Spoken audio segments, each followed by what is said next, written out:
François Marcenou, je suis le directeur général de la SCOP, Duralex SCOP SA. Et Nicolas Rouffet, directeur industriel de Duralex.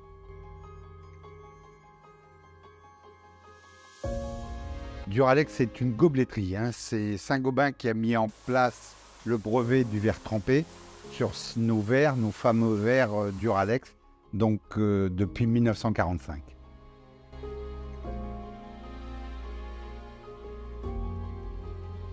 Alors, la motivation était simple. Un système classique capitalistique n'était plus adapté à Duralex. Il fallait trouver un système où l'entièreté du capital soit reversée dans l'entreprise. Seule une SCOP est capable d'offrir ce type de fonctionnement.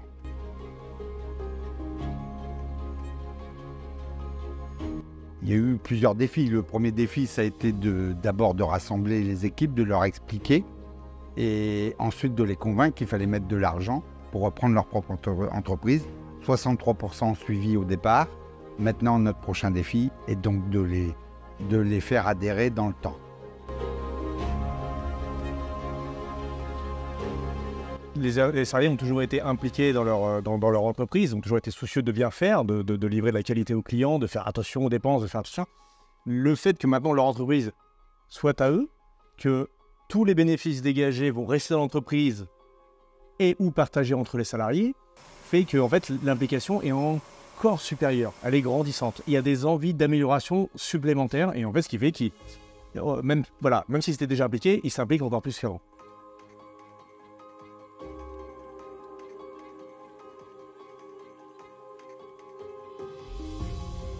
En 2022, il y a eu, suite au conflit entre la Russie et l'Ukraine, il y a eu une hausse exponentielle des prix de l'énergie, des prix du gaz, des prix de l'électricité, qui a impacté beaucoup Duralex.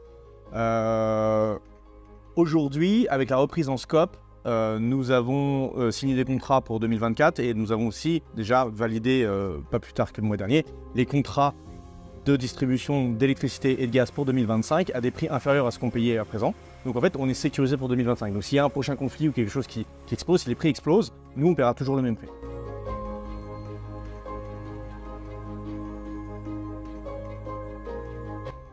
Alors, se démarquer déjà, c'est comment Duralex va faire connaître ses 383 produits.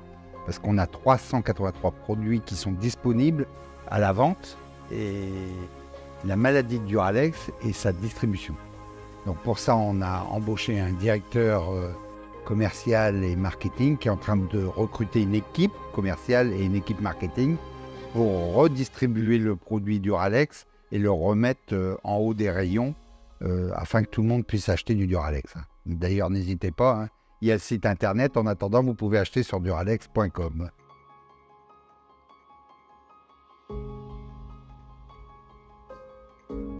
Alors, en développement durable, il y a plusieurs projets. Le premier, c'est baisser ou maîtriser davantage nos consommations d'énergie.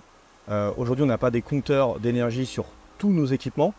Donc, pour pouvoir s'améliorer, il va falloir qu'on analyse et pour analyser, il va falloir qu'on mesure. Donc, on va déployer un gros chantier de mise de compteurs de gaz et d'électricité un peu partout sur les équipements clés pour pouvoir du coup les suivre et les optimiser derrière. Après, il y a d'autres projets qu'on a lancés avec Territoire d'Industrie qui sont la récupération de chaleur fatale du four et des équipements qui dégagent beaucoup de chaleur. Récupération des eaux pluviales suivant nos toitures, parce qu'on a quand même plusieurs milliers de mètres carrés de toiture. Donc pour pouvoir récupérer l'eau de pluie et la réinjecter dans notre process, pour arrêter de pomper de l'eau brute. Et le troisième projet, on a quand même un site qui fait 15 hectares. Aujourd'hui, on n'a qu'un seul four. Donc en fait, on a de la surface disponible et on pourrait mettre du photovoltaïque.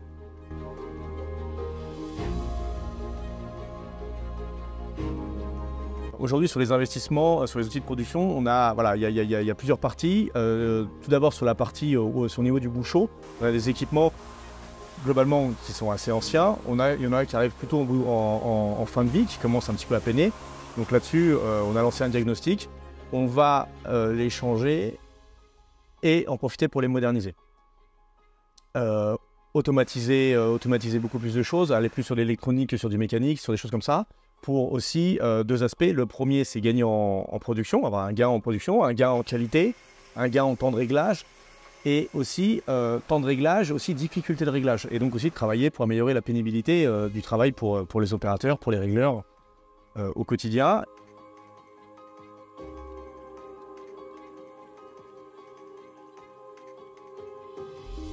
Alors, le premier, alors déjà pour les Français, hein, acheter aux collègues français. Ça, c'est déjà la règle d'or.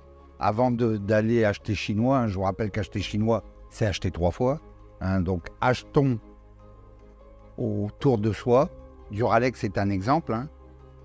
Le fournisseur le plus lointain de Duralex est à 550 km. Donc, on est 100% français.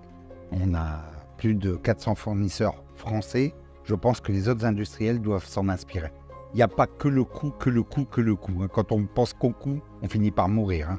Il y a aussi la qualité, le Made in France, le savoir-faire. Hein. En France, on sait faire. Et il faut que les industriels se rappellent de ça. On sait faire et la qualité française s'exporte parce qu'elle est française.